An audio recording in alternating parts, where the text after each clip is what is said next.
It always started the same way for Jake. He'd be sitting at his desk, working through his emails or sipping coffee during a meeting, when out of nowhere, his chest would tighten.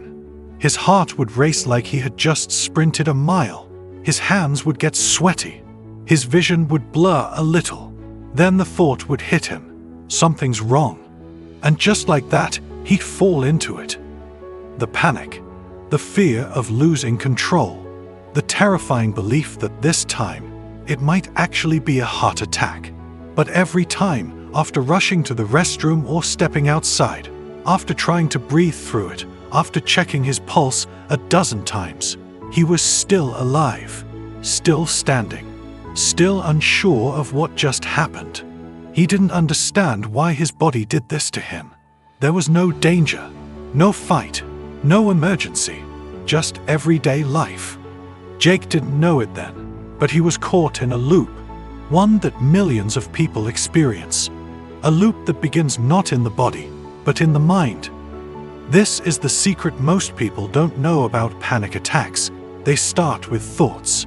Tiny, often unnoticed thoughts. A flicker of fear. A what if. A whisper of doubt that spins into a tornado before you can stop it. Jake's panic didn't come from his heart. It came from a thought. What if something's wrong with me? And that thought felt so real, it triggered his brain's alarm system. Adrenaline, faster breathing, tight muscles, dizziness. Then came another thought. I can't control this. And another. What if this never stops? And that's how the panic took over.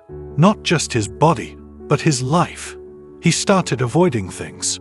Crowds, long meetings, places without exits, even happy moments, like concerts or vacations, became landmines.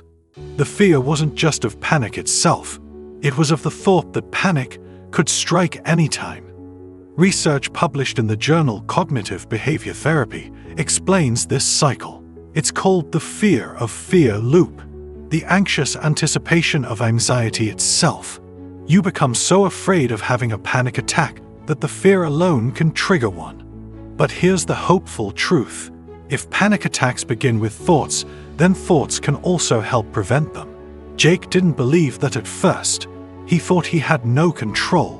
But everything changed the day he learned how to respond to his thoughts, not with fear, but with clarity. It happened on a rainy Tuesday morning. Jake was riding the train to work when he felt it coming on again. That familiar tightness in his chest, that spike in heart rate. The thought hit, it's happening. But this time, instead of trying to fight it, he did something different. He remembered something he had read the night before. You don't have to believe everything you think. Alan Locos. So he tried something new. Instead of panicking about the thought, he spoke back to it, silently, in his mind. Okay, I feel uncomfortable. That doesn't mean I'm in danger. My heart is racing, but I've felt this before. It passed then, and it will pass now.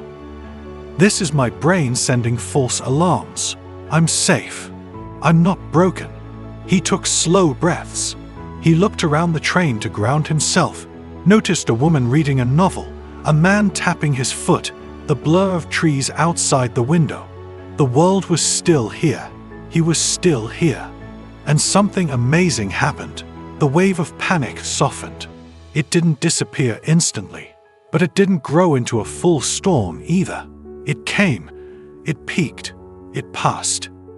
That was the first time Jake realized he had power, not over his body's first reaction, but over his second thought, over how he chose to interpret what was happening.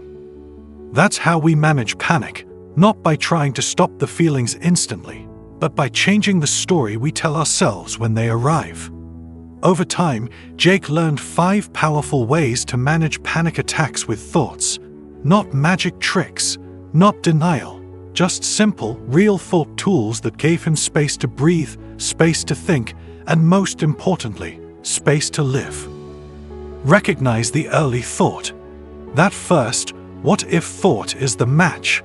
If you catch it early, you can avoid lighting the whole fire. When Jake felt the what if I'm dying thought arise, He trained himself to pause and say, "This is just a thought. It's not a fact." Talk back to the fear. Panic loves silence. It grows when you say nothing and just react.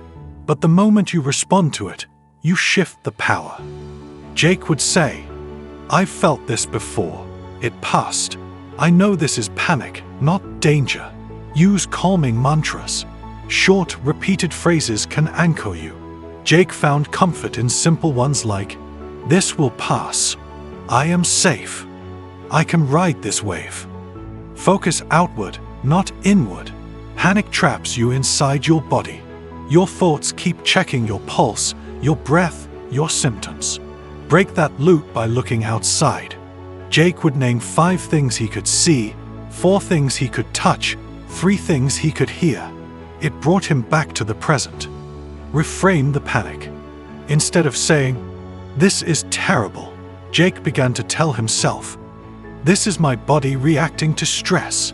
It's not permanent. It's not personal. It's a passing wave." A study published in Behavior Research and Therapy showed that people who learned to reframe panic symptoms, seeing them as temporary and non-threatening, experienced fewer attacks over time. Jake's turning point wasn't in eliminating panic completely. It was in changing how he saw it. He no longer feared it the way he once did, and because of that, it started showing up less often. His brain didn't feel the need to sound false alarms anymore. He had taught it a new message: "I can handle this." And that's the key. You might not control the first spark of fear, but you do control what comes after. You can choose to feed it or to face it. You can choose to believe every scary thought or to speak louder with truth. You can remind yourself that your thoughts are powerful, but so are you.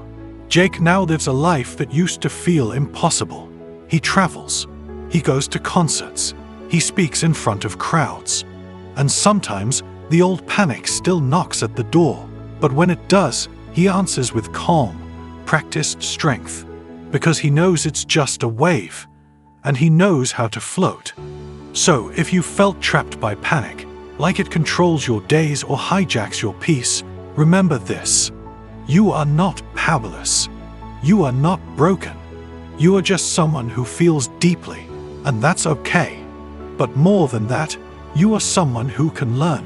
You can learn to recognize the storm before it hits. You can learn to change the story inside your mind.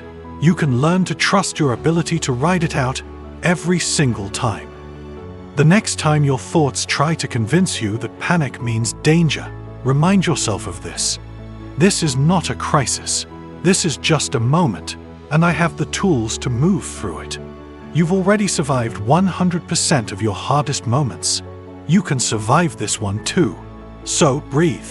Speak kindly to yourself. And take back your power, one thought at a time. Because your thoughts don't control you, you do. Because panic doesn't define you, your courage does.